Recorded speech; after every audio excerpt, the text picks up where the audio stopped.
నమస్కారం, రుద్ర న్యూస్ కు స్వాగతం. నిరుద్యోగులకు నెలకు 10,000 జీవన భృతిని కల్పించాలని పట్టభద్రుల ఎమ్మెల్సీ స్వతంత్ర అభ్యర్థి దేవునూరి రవీందర్ అన్నారు. ఉస్నాబాద్ పట్టణంలో శుక్రవారం రోజున న్యాయవాదులతో సమావేశమై అనంతరం మాట్లాడుతూ రాబోయే పట్టభద్రుల ఎమ్మెల్సీ ఎన్నికల్లో తనను బలపరిచి మొదటి ప్రాధాన్యత ఓటుతో గెలిపించాలని న్యాయవాదులను కోరారు. ఒక్క అవకాశం ఇస్తే శాసన మండలిలో నిరుద్యోగుల గొంతుక వినిపిస్తూ ప్రతి సంవత్సరం జాబ్ క్యాలెండర్ ఏర్పాటు చేసేలా ప్రభుత్వంపై ఒత్తిడి తెస్తానని అన్నారు. ప్రైవేట్ టీచర్లకు కనీస వేతనాలు అమలు చేయాలని అన్నారు. పట్టభద్రులు రాబోయే ఎన్నికల్లో తనను గెలిపించాలని విజ్ఞప్తి చేశారు. ప్రభుత్వాలు పట్టభద్రులను ఓటర్లుగా చూస్తున్నారే తప్ప వారి సంక్షేమం కోసం ఎలాంటి చర్యలు చేపట్టడం లేదని అన్నారు. నిరుద్యోగులకు భద్రత కల్పించి ప్రతి కుటుంబానికి చేయూతనందించాలని నిరుద్యోగుల పక్షాన ప్రభుత్వాన్ని శాసన మండలిలో కోరుతానని తెలిపారు. అనంతరం న్యాయవాదులతో కలిసి కరపత్రాన్ని ఆవిష్కరించారు. ఈ కార్యక్రమంలో సీనియర్ న్యాయవాదులు యాల శ్రీనివాసరెడ్డి, కన్నోజు రామకృష్ణ, కొత్తపల్లి దేవేందర్, సుంకర అశోక్ కుమార్, జేరిపోతుల కిరణ్ కుమార్, గాలిపల్లి రఘువీర్, కొంకటి శ్రీనివాస్, ఉప్పరపల్లి సంపత్, బానోతు శ్రీనివాస్ నాయక్, దబ్బెడ యాదయ్య, విజ్జగిరి అజయ్, ఇల్లందుల తిరుపతి, సబ్బని శ్రీదేవి, కె సంధ్యారాణి, పచ్చునూరి స్వాతి, బత్తుల అరుణ్ తేజ్, శ్రీశైలం తదితరులు పాల్గొన్నారు.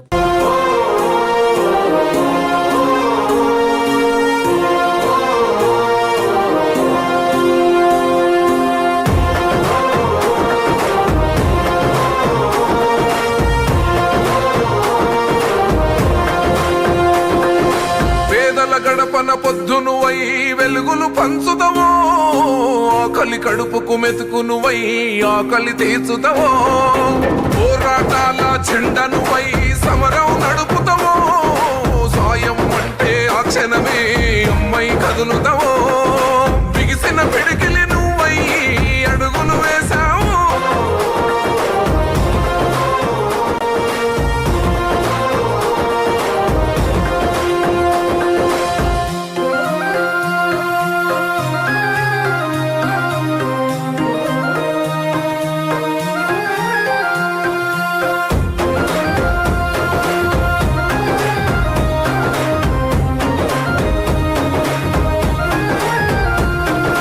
పోరాటానికి పొలికే కై పిడికిలి ఎత్తినవు, జాగృత పరుచుతూ ప్రజలెంట పైనం గట్టినవు.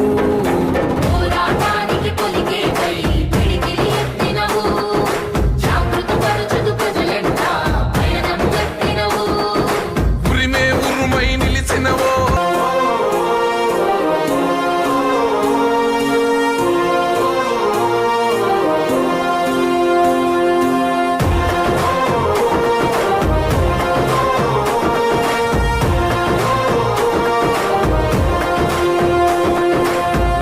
బెదరని రక్తమది నడవదురాట, నీతి న్యాయం నిండు గుణము కదరా తన బాట.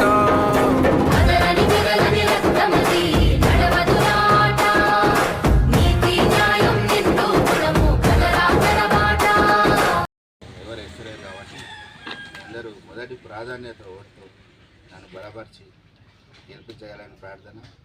గెలిచినా గెలవకుండా నేను మీకు అందరికీ అందుబాటులో ఉంటానని. ఇంతకుముందు అయితే నేను సిద్దిపేట బార్ ప్రైవేట్ చేశాను. ఆ పీరియడ్లో కరోనా పీరియడ్ కాబట్టి కరోనాలో అసలు బార్ ఫండ్సే లేవు. అయినా కానీ పోస్ట్ ఆఫీస్ ఓపెన్ చేయించడం జరిగింది మా సిద్దిపేట. తర్వాత కరోనా టైంలో నిత్యావసర సరుకులు జూనియర్ అడ్వకేట్లకు ఇప్పించి ఒక 40 మంది అడ్వకేట్లకు దాతల సహకారంతో తలా 10 కూడా ఇప్పించడం జరిగింది. అంటే బార్ అసోసియేషన్ ఇంతకుముందు గవర్నమెంట్ ల్యాండ్ తీసుకొని అసైన్ ల్యాండ్ 117 మందికి 118 మందికి పొసెషన్ సర్టిఫికేట్ కూడా నా పేరులో నేను ప్రెసిడెంట్గా ఉన్నప్పుడు ఇప్పించడం జరిగింది. అది కలెక్టర్ గారు అబ్జెక్షన్ చేసినా కానీ బలవంతంగా దాంట్లో జేసీబీ ఇప్పించి నేనే నా ఆధ్వర్యంలో పొసెషన్ సర్టిఫికేట్ ఇప్పించడం జరిగింది. నేను కూడా గెలిచిన గెలవకుండా మీకు ఎప్పటికీ అందుబాటులో ఉంటానని తెలియజేస్తూ అందరూ నాకు మొదటి ప్రాధాన్యత ఓటే